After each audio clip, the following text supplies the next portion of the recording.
No one will save you. His fiancée threatened the maid, but the billionaire's move shocked everyone.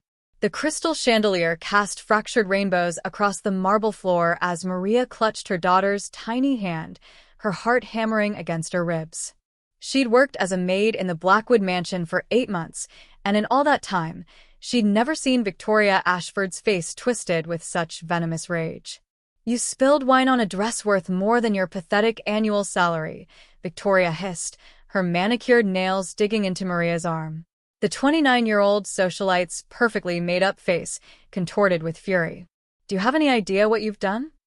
Maria's 3-year-old daughter, Sophie, whimpered and pressed closer to her mother's legs. "Mama? It was an accident, Miss Ashford," Maria whispered, her voice trembling. "I didn't see the glass when I was cleaning. I'll pay for it, I promise.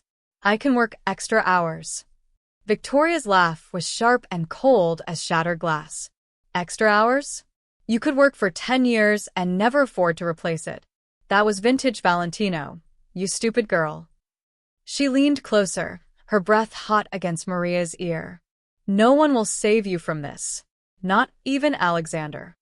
The mention of Alexander Blackwood, Victoria's fiancé and Maria's employer, sent a fresh wave of anxiety through Maria's chest. The 34-year-old billionaire tech mogul was known for his ruthless business practices and his complete emotional detachment from everyone around him. In 8 months, Maria had barely exchanged more than a dozen words with him. He was like a ghost in his own mansion, present but untouchable, his steel-gray eyes never quite focusing on the people who served him. "I'll have you fired," Victoria continued, her voice dropping to a threatening whisper. "You and your little brat will be out on the streets by tomorrow morning. How does that sound? No references, no severance pay, nothing." Sophie began to cry, her small body shaking. Maria scooped her daughter into her arms, fighting back her own tears. She couldn't afford to lose this job. After her husband died in a construction accident 2 years ago, she'd struggled to find stable work that allowed her to keep Sophie close. The Blackwood mansion had been a blessing, room and board included, and Alexander had never objected to Sophie living in the servants' quarters with her mother. "Please," Maria begged, hating the desperation in her voice. "I'll do anything. Clean the entire mansion by myself. Work without pay for a month." "Oh, you'll work without pay," Victoria said with a cruel smile. "But that won't be enough. I want you to understand your place, Maria. You're nothing. A nobody. A single mother with no education, no prospects, and no future. You exist at our mercy." The sound of footsteps on the marble staircase made both women turn. Alexander Blackwood descended with his characteristic controlled grace, his 6'2" frame impeccably dressed in a charcoal suit despite the late hour. His dark hair was perfectly styled, and his expression was as unreadable as ancient stone. Maria had always thought he was handsome in a severe, untouchable way, like a statue of a Greek god, beautiful but cold. His eyes swept over the scene, Victoria with her flushed, angry face, Maria with tears streaming down her cheeks, and Sophie clinging to her neck, the red wine staining the priceless Persian rug. "What's happening here?" His voice was low and measured, revealing nothing. Victoria immediately transformed, her face softening into an expression of wounded innocence. "Oh, Alexander, darling. I was just having a conversation with Maria about her carelessness. She's ruined my vintage Valentino and stained the rug in the East drawing room. I was simply explaining the consequences." "The consequences will be determined by me," Alexander interrupted, his eyes finally settling on Maria's face. For a brief moment, something flickered in those gray depths, something Maria couldn't quite identify. "Maria, take Sophie to your quarters. We'll discuss this tomorrow morning." "But Alexander," Victoria began, her voice rising. "Tomorrow morning," he repeated, his tone brooking no argument. "It's late, Victoria. Perhaps you should return to your suite." Victoria's jaw clenched, her mask of sweetness cracking. "Fine. "But I expect appropriate action to be taken. That girl needs to learn respect." She shot Maria a venomous glare before sweeping toward the grand staircase, her designer heels clicking against the marble like gunshots. Maria stood frozen, clutching Sophie, unsure whether to flee or speak. Alexander remained motionless, his hands in his pockets, his expression inscrutable. "Thank you, Mr. Blackwood," Maria finally managed, her voice barely above a whisper. "I'm so sorry about the dress and the rug. It truly was an accident." "Go to bed, Maria," he said quietly, still not quite meeting her eyes. "We'll talk in the morning." As Maria hurried toward the servants' staircase with Sophie in her arms, she heard her daughter's small voice. "Mama, why was the pretty lady so mean?" "Shuh, baby," Maria murmured, kissing Sophie's dark curls. "Everything's going to be okay." But as she closed the door to their small room, Maria sank onto the bed and finally let herself cry. She didn't believe her own words. Nothing was going to be okay. Victoria Ashford had money, power, and Alexander Blackwood's ring on her finger. What did Maria have?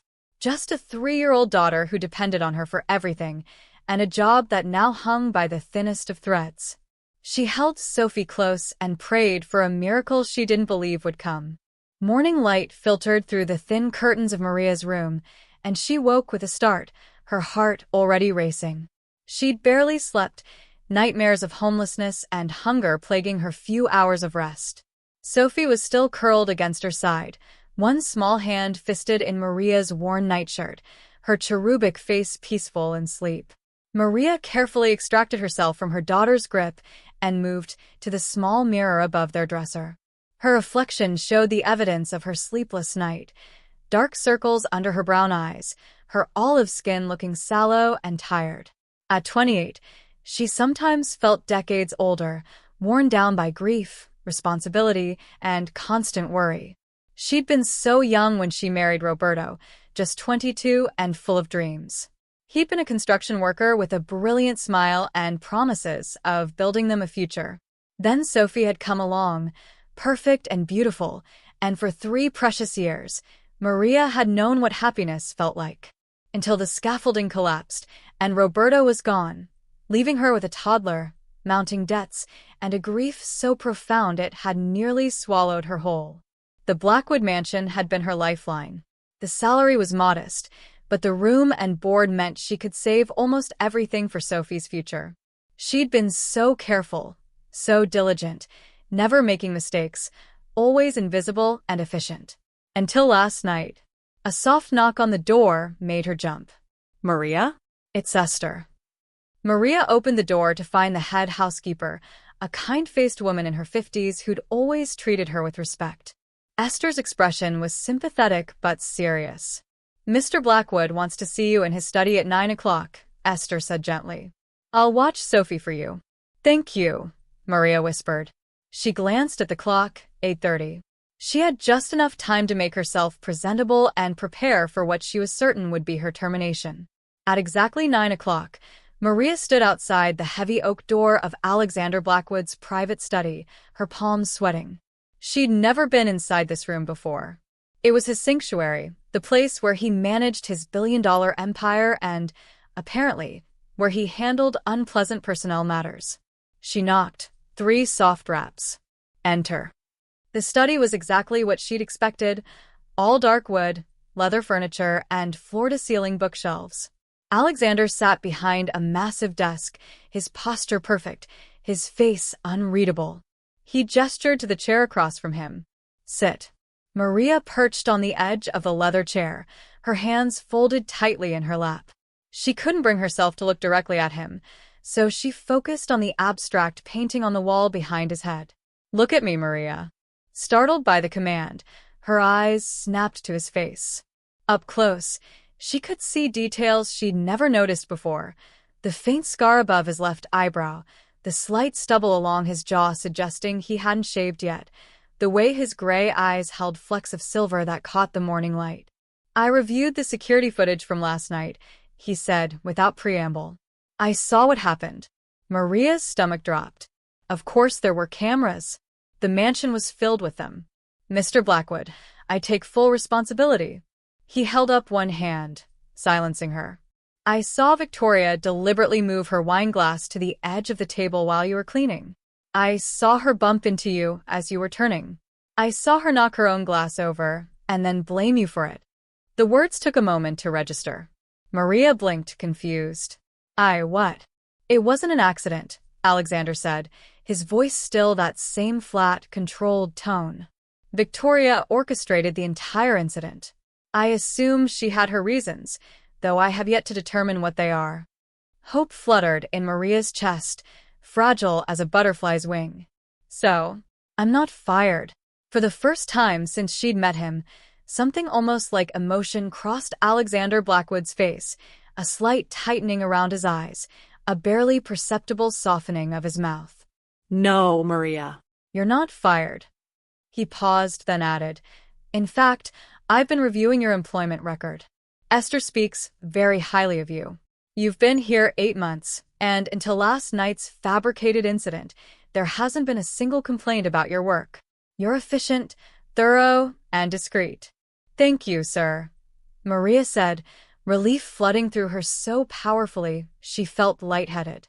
Alexander leaned back in his chair, his fingers steepled in front of him. I need to ask you something, and I need you to be completely honest with me. Has Victoria threatened you before? The question caught Maria off guard. She thought about Victoria's casual cruelty, the small cutting remarks, the way she'd accidentally made extra messes in rooms Maria had just cleaned. But nothing explicit, nothing she could prove. Not exactly, Maria said carefully. Last night was the first time she directly threatened to have me fired. But she's made you uncomfortable before. It wasn't a question, but Maria nodded anyway. Alexander was quiet for a long moment, his gaze distant, calculating. When he finally spoke, his words were careful, measured. I'm going to be frank with you, Maria, because I believe you deserve honesty. My engagement to Victoria is complicated. It was arranged by our families, combining her father's real estate empire with my technology holdings. I agreed to it because I don't believe in love, and a strategic marriage seemed as sensible as any other arrangement. Maria had no idea why he was telling her this, but she remained silent, afraid to interrupt. However, he continued, I have certain standards. I don't tolerate cruelty. I don't tolerate dishonesty. And I especially don't tolerate anyone who would threaten a young mother and her child. Mr. Blackwood. I'm going to confront Victoria about last night, he said. I wanted you to know beforehand, so you're prepared for any fallout. She may try to make things difficult for you. I appreciate the warning, sir, but... Maria hesitated, then forced herself to continue. With all respect, Miss Ashford is going to be your wife. I'm just a maid. If it causes problems between you, maybe it's better if I just... You're not just a maid, Alexander said, and there was an edge to his voice now, the first sign of actual emotion. You're a human being with a child to support. Victoria is a woman I'm contractually obligated to marry. There's a difference. The bitterness in those last words surprised Maria. She'd assumed Alexander was as emotionally detached from his fiancée as he was from everything else, but apparently there were depths to his feelings, or lack thereof, that ran deeper than simple indifference. I should get back to work, Maria said quietly, standing. Thank you for believing me, for checking the cameras. As she reached the door, Alexander's voice stopped her. Maria? She turned back. Your daughter, Sophie. He was looking down at his desk now, his finger tracing the edge of a folder. Esther mentioned she's 3 years old. That she's being raised here because you have no other family to help you. Yes, sir. My husband died 2 years ago, and my parents passed when I was young. It's just Sophie and me. Alexander nodded slowly. I want you to know that as long as you work here, Sophie is welcome. Children should have stability, security. He paused, then added, almost to himself, things I never had. The unexpected vulnerability in those last words made Maria's throat tighten. For just a moment, she saw beneath the cold, controlled exterior to something raw and wounded beneath. Then Alexander's expression shuddered again, and the moment was gone. Thank you, Mr. Blackwood, she whispered. That means more than you know. As Maria returned to her quarters, her mind whirled with confusion and cautious hope. Alexander Blackwood wasn't what she'd thought he was. Behind that icy exterior, there was something else, something that recognized and responded to pain because he knew it himself. And that, Maria thought as she hugged Sophie close, changed everything. Victoria Ashford was accustomed to getting her way. She'd been raised in a world where money could buy anything: designer clothes, exclusive memberships, the right friends, the perfect husband.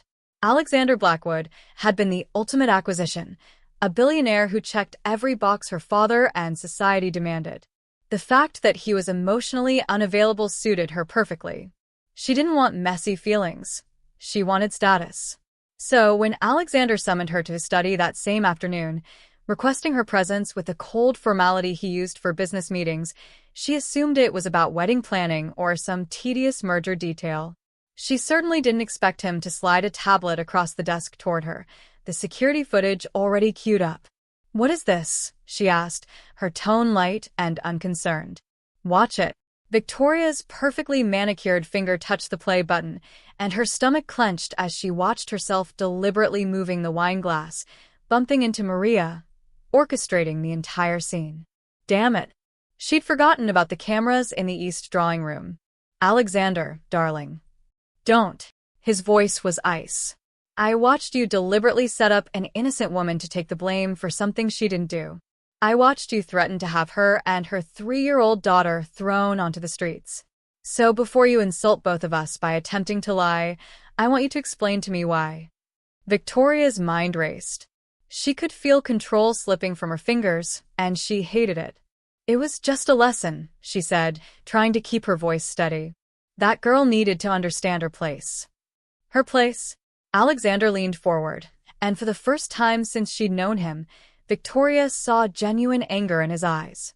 "Her place is as an employee of this household, entitled to basic respect and honest treatment. Your place, Victoria, is as my fiancée, a position that carries certain expectations of character." "You're overreacting," Victoria said, her own temper flaring. "She's a maid, Alexander. A nobody. Why do you even care?" "Because cruelty is unacceptable. Because abusing power over someone vulnerable is contemptible. Because," he stopped himself, his jaw clenching, "you don't get to terrorize people in my home." "Your home." Victoria stood, her hands pressed flat on his desk. "This is going to be our home in 6 months, when we're married. I have every right to manage the staff as I see fit.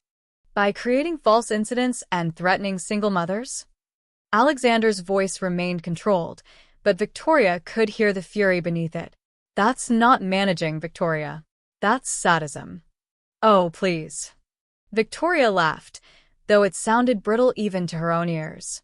"This is about more than the maid, isn't it? You're looking for an excuse. You've been looking for one since we got engaged." Alexander stood as well, and the movement was deliberate, commanding. At 6'2", he towered over her 5'6" frame. "I agreed to this engagement because I believed you were, at minimum, a decent person. Cold, perhaps. Calculating, certainly. But I never thought you were cruel. I was wrong." "You can't break our engagement over a maid," Victoria said, but her voice wavered. Her father would be furious. The social embarrassment would be catastrophic. "Our families have contracts. I'm aware of the contracts. I'm also aware of the morality clauses within them." Alexander picked up a different folder from his desk. "I had my lawyers review them this morning. Acts of deliberate cruelty toward employees, if proven, constitute grounds for termination without penalty." Victoria's blood ran cold. "You're bluffing." "I never bluff. You know that." He slid the folder toward her. "You have 2 choices, Victoria. 1. We can mutually agree to end this engagement, citing irreconcilable differences. You'll receive a generous settlement, and both families will issue statements about our mutual respect and desire to pursue different paths. Your reputation remains largely intact. Or," Victoria's voice was barely a whisper, "or I release the security footage publicly, terminate the engagement on grounds of character deficiency, and let both our social circles draw their own conclusions about why I refuse to marry you." Victoria's hands were shaking. "You wouldn't. The scandal would affect you too. I'm a billionaire tech mogul known for being ruthless and emotionally detached," Alexander said flatly. "Breaking an engagement because my fiancé was cruel to my staff? Most people would call that having standards. You, on the other hand, would be the woman who terrorized a widowed mother of a 3-year-old. How do you think that plays in the court of public opinion?" She wanted to scream, to throw something, to make him understand that this wasn't fair. She'd done what was necessary to maintain control, to establish dominance in what would soon be her domain. How dare he side with a servant over her? But looking at Alexander's face, that cold, implacable expression she knew so well, Victoria understood that she'd miscalculated catastrophically. She'd assumed his emotional detachment meant he didn't care about anything. She'd been wrong. He did care about certain things: integrity, fairness, and apparently protecting people who couldn't protect themselves. "I'll take the first option," Victoria said, her voice tight with suppressed rage. "The mutual agreement. Wise choice." Alexander returned to his seat. "My lawyers will have the paperwork ready by tomorrow. In the meantime, I expect you to pack your belongings and leave the mansion by this evening." "This evening?" Victoria's voice rose. "Alexander, that's absurd. I have things here, appointments." "This evening," he repeated. "You've proven you can't be trusted around my staff. I won't risk you retaliating against Maria or anyone else out of spite." Victoria grabbed her purse, her face flushed with humiliation and fury. "You're making a mistake. That little maid has you twisted around her finger, and you don't even see it. This has nothing to do with Maria and everything to do with your actions," Alexander said. "But believe what you want. The engagement is over either way."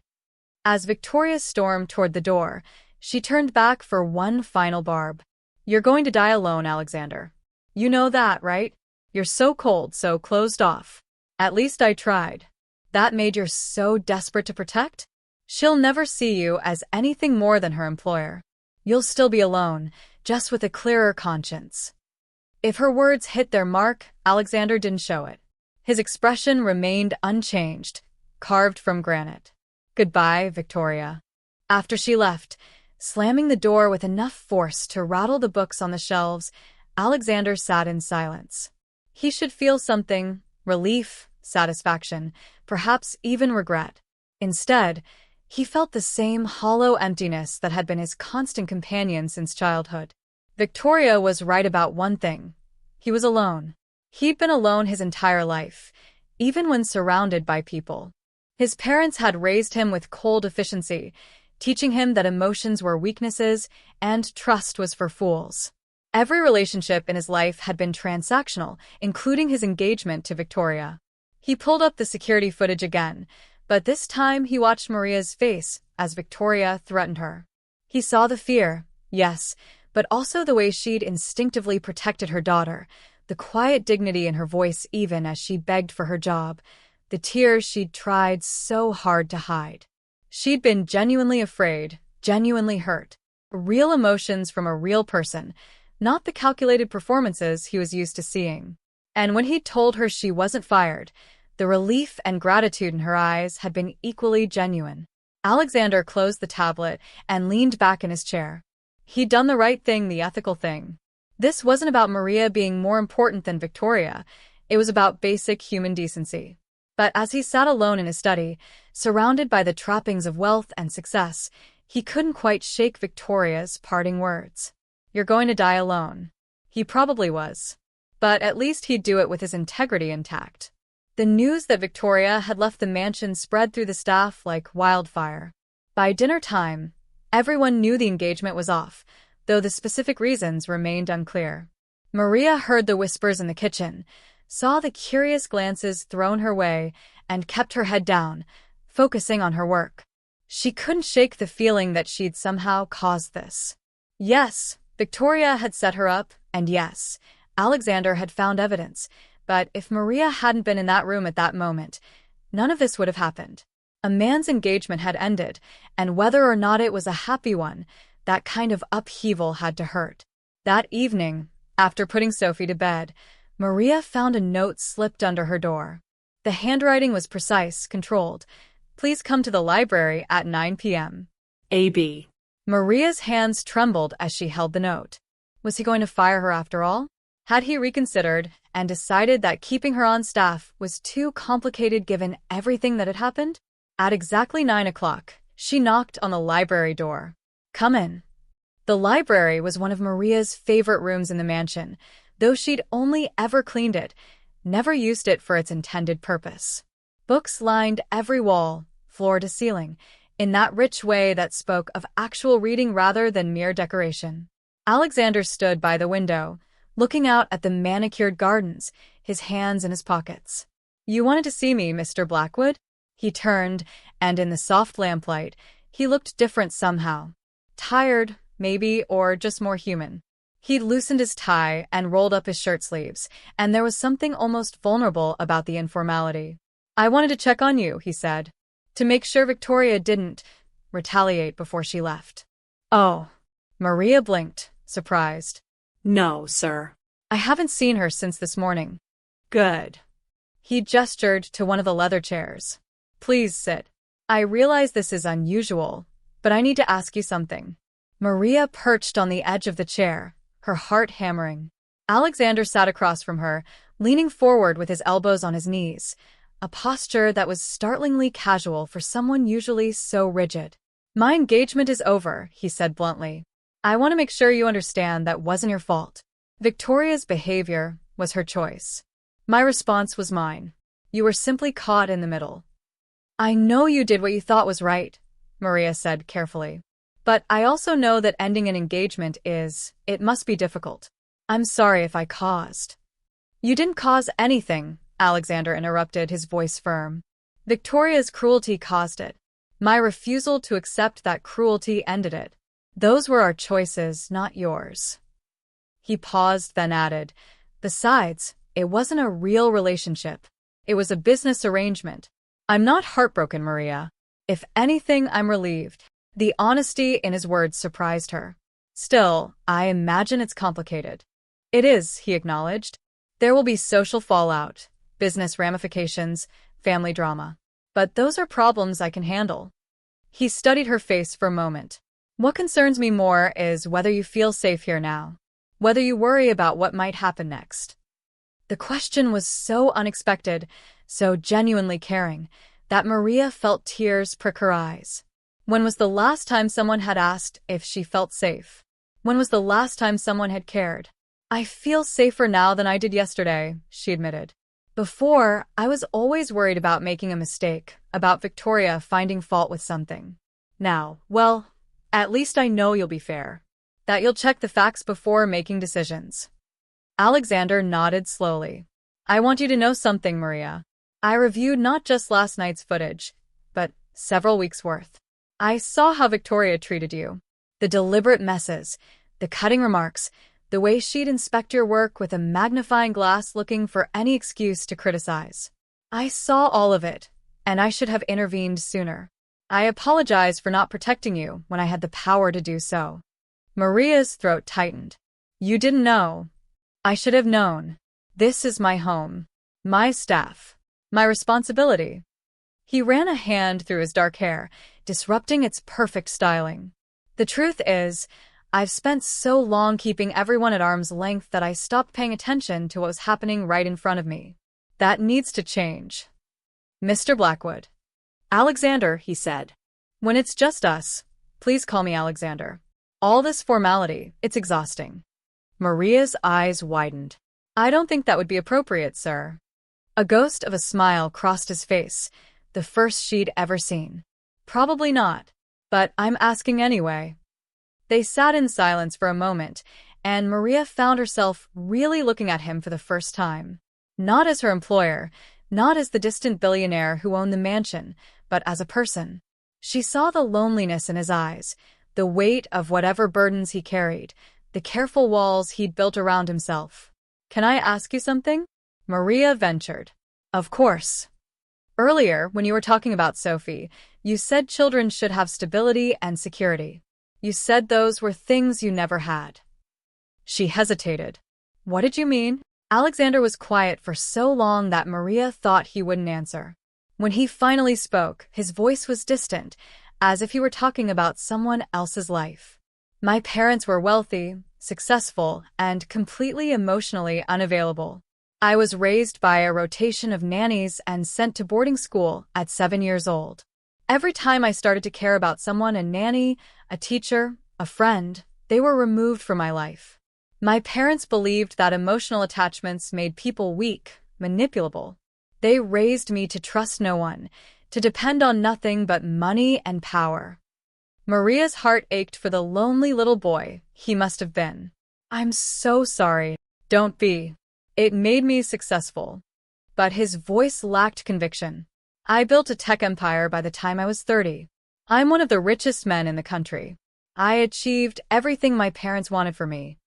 But not what you wanted for yourself? Alexander's eyes snapped to hers, and for a moment, she saw genuine surprise there, as if no one had ever asked him that question. I don't know what I want for myself, he admitted. I've spent so long being what everyone expected that I'm not sure there's anything else underneath. There is, Maria said softly.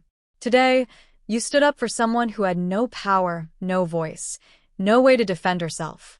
You sacrificed a strategic alliance to protect a single mother and her daughter. That came from somewhere inside you, not from what anyone expected. Alexander stared at her, and something shifted in his expression, a crack in that carefully maintained armor. You're a very perceptive person, Maria. I'm a mother, she said with a small smile. You learn to see beneath the surface when you're responsible for a tiny human who can't always tell you what they need. Tell me about Sophie, Alexander said, leaning back in his chair. Tell me about your daughter. And so Maria did. She told him about Sophie's obsession with butterflies, about how she insisted on wearing mismatched socks because they're more interesting that way, about the way she could turn any box into a spaceship or a castle or a magical cave. She told him about the grief of raising her alone, about missing Roberto every day, but finding joy in the daughter who had his smile. Alexander listened with complete attention, asking questions, showing genuine interest. And as Maria talked, she realized that this was the first real conversation she'd had with an adult in months. The other staff were friendly but busy. She had no family, no close friends. Her life had narrowed to work and Sophie, and while she loved her daughter more than breath itself, it was lonely. She sounds remarkable, Alexander said when Maria finally wound down. You're doing an incredible job with her. I'm doing my best, Maria said. Some days it feels like enough. Other days. She trailed off, not wanting to burden him with her struggles. Other days, it feels like you're drowning, Alexander finished quietly. Like no matter how hard you work, how much you sacrifice, it's never quite enough to keep your head above water. Maria met his eyes and saw understanding there, deep, genuine understanding. Yes, she whispered. Exactly like that. I may not have children, Alexander said, but I understand that feeling. Different circumstances, same weight. He stood and walked to one of the bookshelves, running his finger along the spines until he found what he was looking for. Here. He handed her a worn copy of Where the Wild Things Are. This was mine when I was young, he said. One of the few things I was allowed to keep when they sent me to boarding school. I'd like Sophie to have it. Maria held the book like it was made of glass. Mr. Blackwood, Alexander. I can't accept this. It's been sitting on a shelf for 27 years, never fulfilling its purpose, he interrupted gently. Books are meant to be read, especially by children who can still find magic in them. Please, let her have it. Maria clutched the book to her chest, tears streaming down her face. Thank you, she managed. You have no idea what this means. I think I do, Alexander said softly. It means someone cares. Someone sees you. He cleared his throat, looking suddenly uncomfortable with the emotion in the room. It's late. You should get some rest. As Maria stood to leave, she impulsively reached out and touched his hand.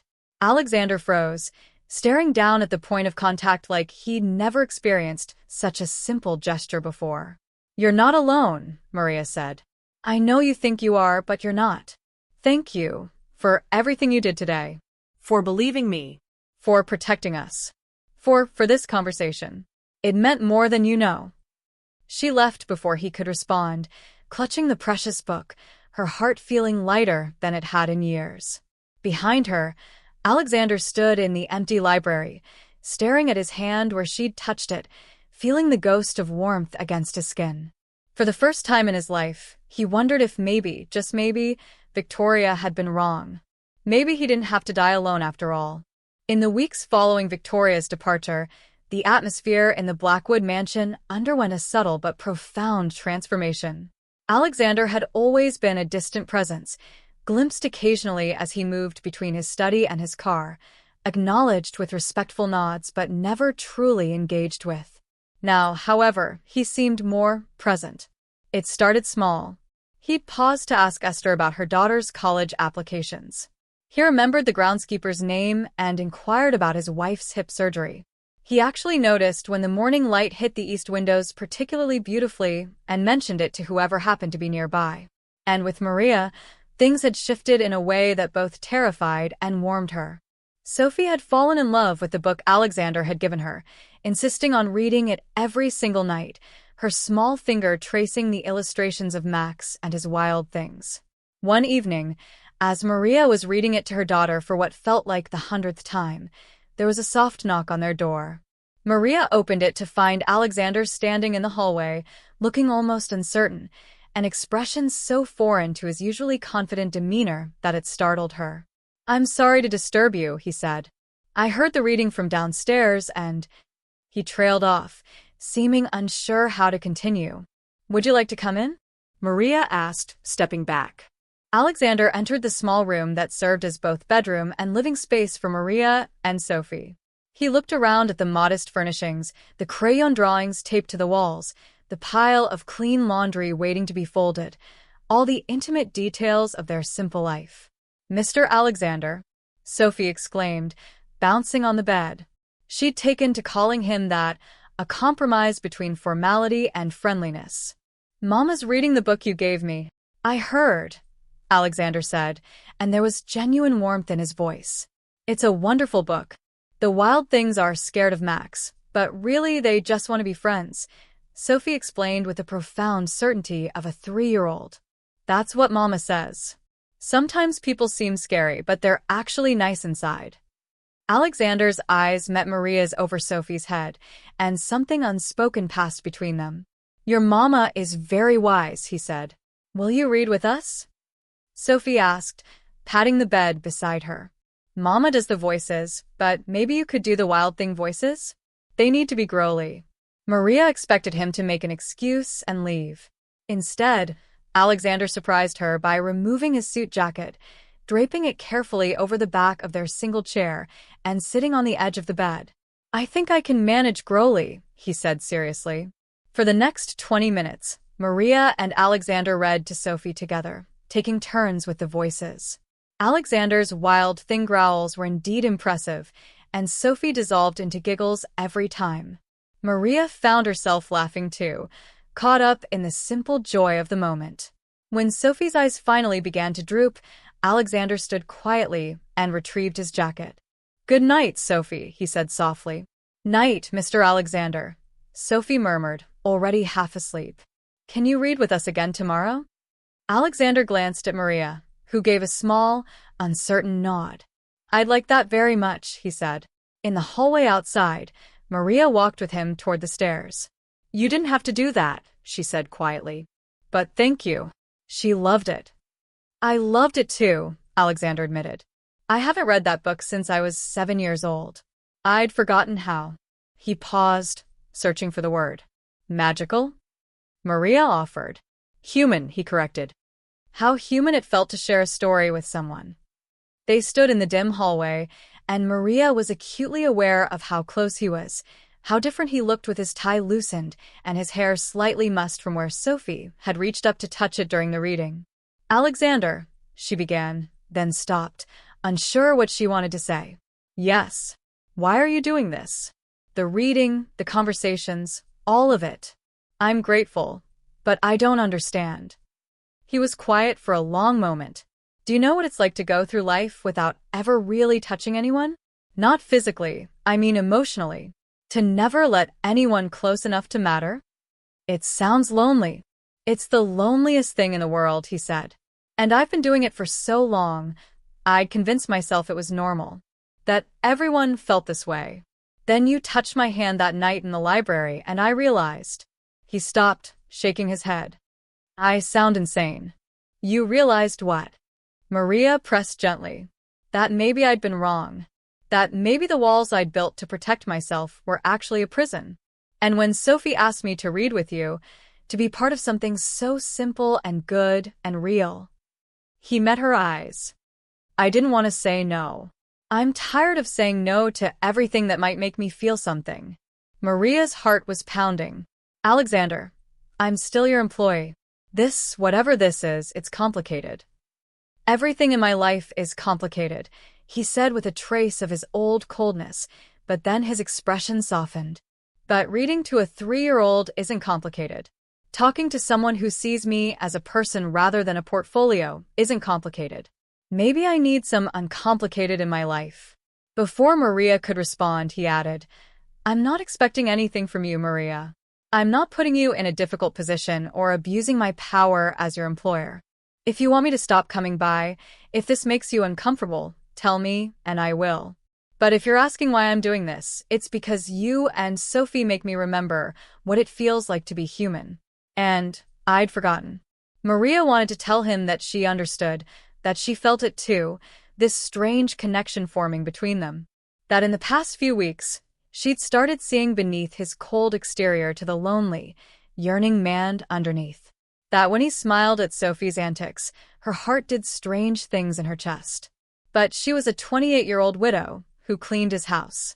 He was a 34-year-old billionaire who could have anyone. This couldn't be real. It couldn't be anything more than his temporary fascination with something different, something outside his usual world. You can come read with us whenever you want, Maria said finally. Sophie would love it. And so would I.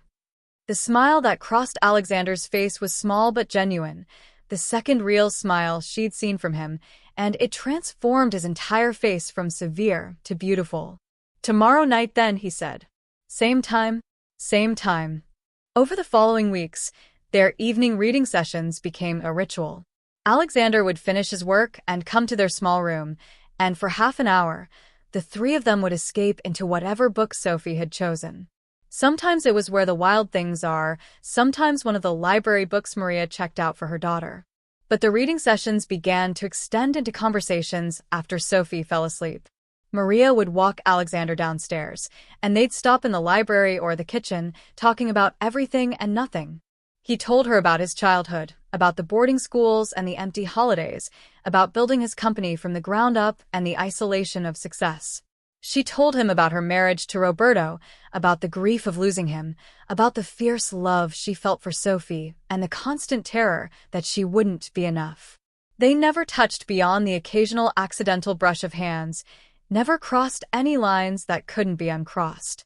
But the connection between them grew stronger, undeniable, like a vine wrapping around both their hearts. Esther noticed. She saw the way Alexander's face softened when Maria entered a room, the way Maria's eyes would seek him out unconsciously. She saw the change in both of them, Alexander becoming more open, more present, Maria becoming less haunted, more hopeful. One day, she pulled Maria aside in the kitchen. Be careful, dear, she said gently. I know Mr. Blackwood is different now, but he's still a billionaire, and you're still a maid. Maria finished quietly. I know, Esther. Trust me, I know. Do you? Esther's eyes were kind but concerned. Because I see the way you look at him. And the way he looks at you. This isn't going to end well for your heart, Maria. Men like him don't end up with women like us. Nothing's happening between us, Maria protested. We're just friends. For now, Esther said. But what happens when he meets someone from his own world? Someone appropriate? Can you really just be friends with a man you're falling in love with? I'm not. Maria started, then stopped. Was she falling in love with Alexander? The thought terrified her. It doesn't matter what I feel. He's my employer. That's all he can ever be. But that night, when Alexander sat on the edge of Sophie's bed and did his wild thing voices, when he laughed at something silly Sophie said, when his eyes met Maria's and held them just a moment too long, she knew Esther was right. She was falling in love with Alexander Blackwood, and it was going to break her heart. The moment everything changed came on a rainy Tuesday evening in late March, 3 months after Victoria had left the mansion.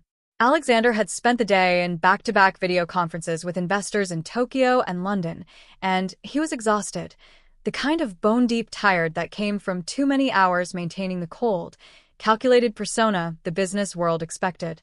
All day, he'd thought about the evening ahead, about the half-hour he'd spend reading to Sophie, about the conversation he'd have with Maria afterward. Those moments had become the axis around which his entire life rotated. He was in love with her. He'd fought against the realization for weeks, telling himself it was gratitude, fascination, novelty. But the truth had become undeniable. He was in love with Maria Santos, her quiet strength, her fierce devotion to her daughter, her ability to see past his walls to the lonely man beneath. He loved the way she laughed, the way she listened, the way she'd absently tuck her dark hair behind her ear when she was thinking hard about something. And he had absolutely no idea what to do about it. The social and professional ramifications would be complicated. Dating an employee raised ethical questions. The power imbalance alone was problematic. Add in the vast wealth disparity, their different backgrounds, the fact that she'd come to depend on this job. Every rational part of his mind screamed that pursuing her was wrong.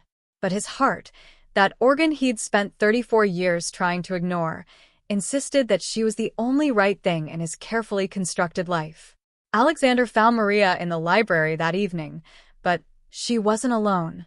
Sophie was with her, and both of them were crying. "What's wrong?" he demanded, crossing the room in 3 long strides. Maria looked up, tears streaming down her face, and held out a letter. "It's from the immigration office," she whispered. "They're denying my petition to stay. We have 60 days to leave the country."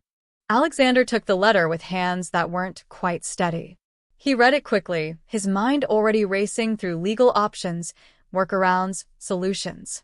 Maria was from Brazil originally. He'd known that, but had never thought to ask about her immigration status.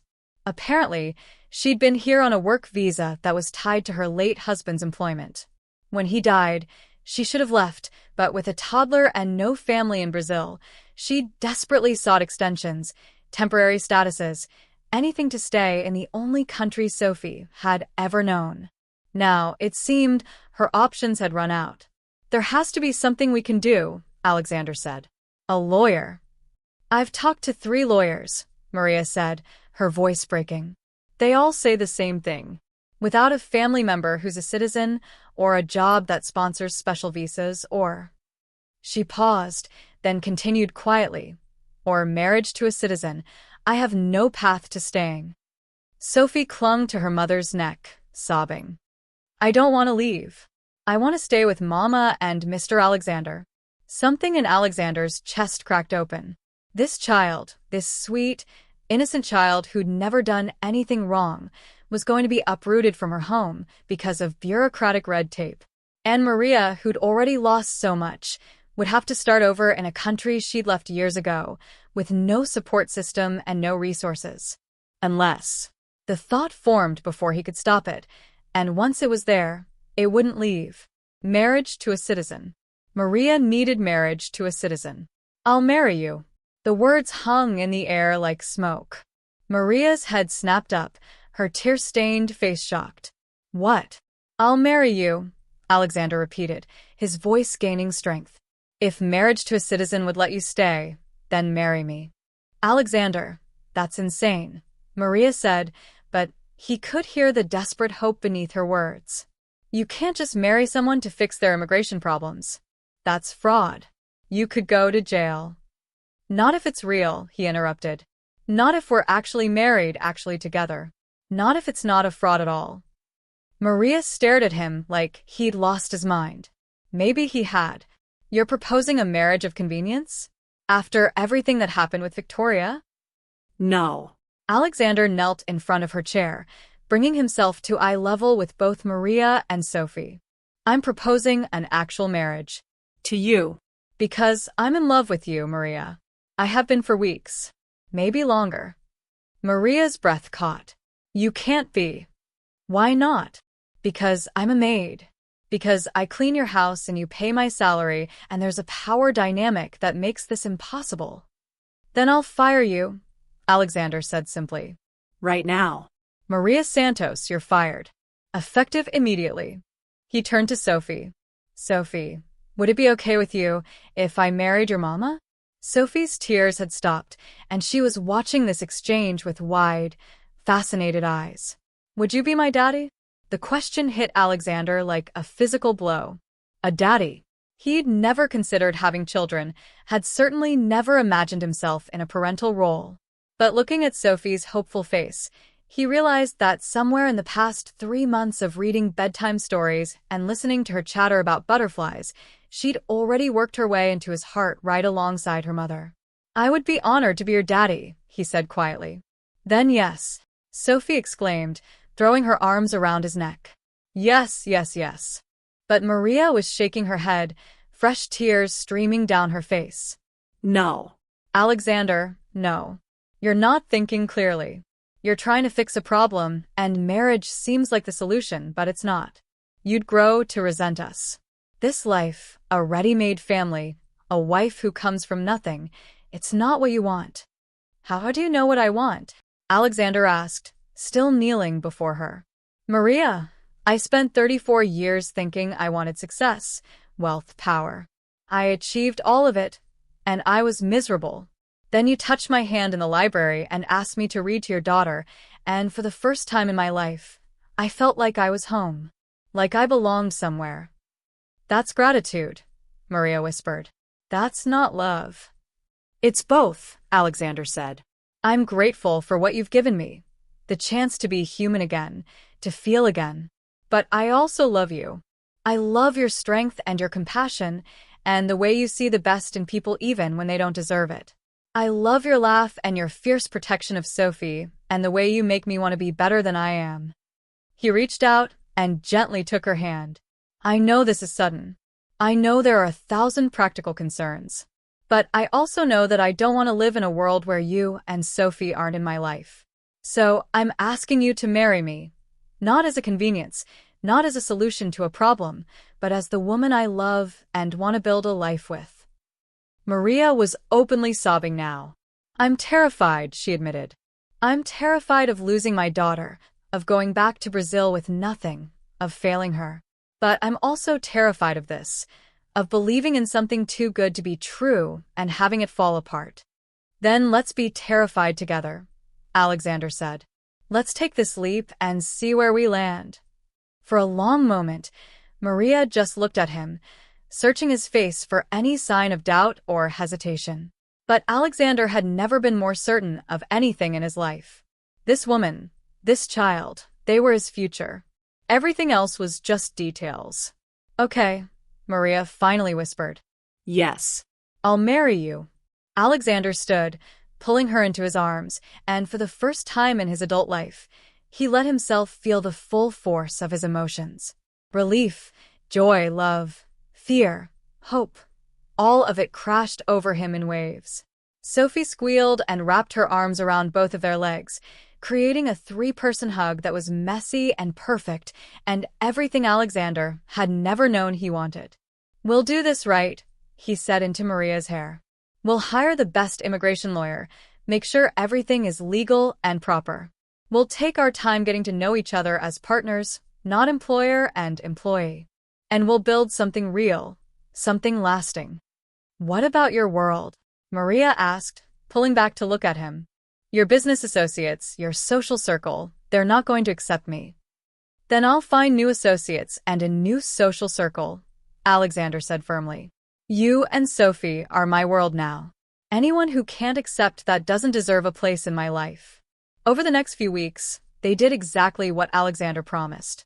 He hired the best immigration attorney in the country, who confirmed that their marriage would indeed solve Maria's status issues, provided it was genuine, which wouldn't be difficult to prove given the clear devotion between them. They were married in a small ceremony in the mansion's gardens, with just Esther, the household staff, and Sophie present. Maria wore a simple white dress that Alexander had insisted on buying for her, though she'd protested the expense. Sophie was their flower girl, taking her duties very seriously and only eating half of the petals. When Alexander slipped the ring onto Maria's finger, a beautiful but not ostentatious band that he'd chosen specifically for her, not for show, he looked into her eyes and spoke his vows from the heart. "I promise to honor you, to protect you and Sophie, to be the partner you deserve and the father she needs. I promise to keep tearing down my walls, to let you in even when it scares me. I promise to build a life with you that's full of love and laughter and bedtime stories. This I vow." Maria's vows were equally simple and heartfelt. "I promise to see you, always, not the billionaire, not the businessman, but the man with the kind heart and gentle soul. I promise to be your partner in everything, to challenge you when you need it and comfort you when you hurt. I promise that you'll never be alone again. This I vow." When they kissed, Sophie cheered, and even Esther dabbed at her eyes with a handkerchief. That night, as they tucked Sophie into bed in what was now officially their shared quarters, though Alexander had already begun plans to expand their living space into a proper family suite, the little girl looked up at them with sleepy contentment. "I knew Mr. Alexander was really nice inside," she said with a yawn. "Like the wild things. They just needed someone to love them." After she fell asleep, Alexander and Maria stood in the hallway, husband and wife, partners in every sense of the word. "Thank you," Maria said quietly, "for saving us, for seeing us." "You saved me first," Alexander replied, pulling her close. "I was dying inside, Maria, slowly freezing to death in a prison of my own making. You thawed me out. You reminded me what it means to be alive." They stood there in the quiet hallway, two people who'd been broken in different ways, now healing together. The road ahead wouldn't always be easy. There would be challenges to face, prejudices to overcome, a family to build and nurture. But they would face it all together. And in a mansion that had once echoed with loneliness, there was finally the sound of laughter, of love, of a family finding their way home to each other. 3 months later, when the immigration hearing confirmed Maria's path to citizenship, when Sophie started calling Alexander Daddy without any prompting, when Alexander laughed freely for the first time in his adult life, that's when they knew they'd made the right choice. Not the easy choice, not the expected choice, but the choice that led them to each other, to love, to the family they were always meant to be. And in the library where it all began, where the wild things are sat on the shelf in a place of honor, a reminder that sometimes the scariest-looking people just need someone brave enough to see their hearts. Sometimes the people who seem cold and distant are just waiting for someone to thaw them out with warmth and love. And sometimes the most unlikely people save each other,